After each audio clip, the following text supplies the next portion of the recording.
Bonjour à tous, nous sommes actuellement avec Pierre-Marie Brisson qui est actuellement à Val d'Isère pour une exposition, un vernissage. Bonjour Pierre-Marie. Bonjour. Donc vous exposez ici dans une galerie d'art à Val d'Isère. Est-ce que vous pouvez nous parler un peu justement de ce vernissage, cette exposition? Disons que après, l'histoire avec cette galerie de Val d'Isère, la galerie Jeanne Griffith, ça remonte à 20 ans maintenant à peu près. Je crois que c'est juste 20 ans. Ça va être un anniversaire sans doute pour la galerie d'ailleurs. Et puis c'est aussi, avec les galeries, c'est beaucoup de relations humaines, de confiance, qui fait que on entretient une sorte de fidélité, de rapport et du fait, j'expose ici depuis donc 20 ans avec des peintures en permanence dans la galerie. Voilà. Et donc là, on peut justement, comme on le voit derrière nous, on a de nouveaux tableaux qui sont présentés dans la galerie. Est-ce que vous pouvez nous parler un peu justement de vos aspirations? On remarque qu'on est sur quelque chose de très nature, sur le mouvement du fauvisme, avec des inspirations telles que Monet, Matisse. Est-ce que vous pouvez nous dire un peu plus? Oui, bien sûr. Là, dans l'ensemble des œuvres qui sont là, ce sont des choses récentes, donc, ces nouvelles inspirations remontent au Covid, en fait, où les gens étaient plutôt enfermés, tristes avec tous les problèmes de ce Covid. Et moi, dans mon atelier, avec ce silence olympien qui régnait sans projet d'expo ou toutes les expos annulées, enfin bref.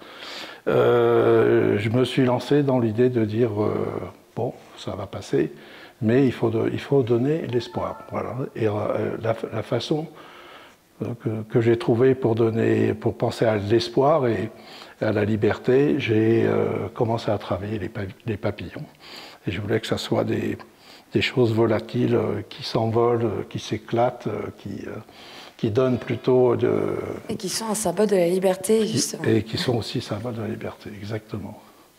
Et donc, c'est vrai que on peut le remarquer, on a quand même une technique aussi particulière. Est-ce que vous pouvez nous parler un peu pas forcément de la technique, parce que c'est votre technique, mais nous parler un peu justement de vos inspirations? Bien sûr, comment... Ouais. C'est un travail un peu... j'ai été passionné jeune, voire très jeune, par l'archéologie. Donc la matière pour moi est importante. La création du fond où vont se poser les choses qui vont faire vivre le tableau, en fait, le support est important pour moi. Et je suis toujours à penser, comme dans des fouilles archéologiques, d'avoir des fonds, des couleurs et une autre couleur qui vient par-dessus, et comme une découverte de différentes couches de sédimentation qui donne cet aspect de relief. De relief, voilà. Avec justement aussi les motifs, les papillons ici en l'occurrence, mais on peut découvrir aussi les oiseaux, les voltigeuses. Des formes végétales, des formes des oiseaux, et aussi des formes sous l'eau aussi. J'ai fait aussi plutôt aquatiques. Et en fait, j'avais fait un moment un intitulé qui s'appelait Entre ciel et mer. Parce que, en fait, je suis amoureux d'un bleu particulier. J'ai beaucoup de mal à m'en défaire, en fait, mais c'est pas grave.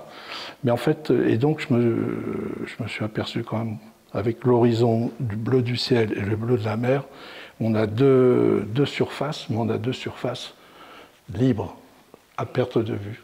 Donc il suffit d'avoir ces surfaces libres à perte de vue et inventer des formes qui vont se promener dans ces surfaces. Voilà. Et c'est vrai que vous l'avez dit au début de l'interview, vous êtes un grand fidèle de cette galerie. Donc, c'est pas la première fois que vous venez à Val d'Isère. Qu'est-ce que vous pensez justement de Val d'Isère? Est-ce que ça peut vous inspirer aussi dans vos compositions? C'est marrant, je dis ça, j'ai eu cette question au premier vernissage jeudi, et effectivement, ça pourrait. Mais il faudrait que Je vois Val d'Isère l'été, à différentes saisons. Je suis toujours venu en hiver, en fait. Et ces profondeurs de montagne et de neige, oui, c'est forcément...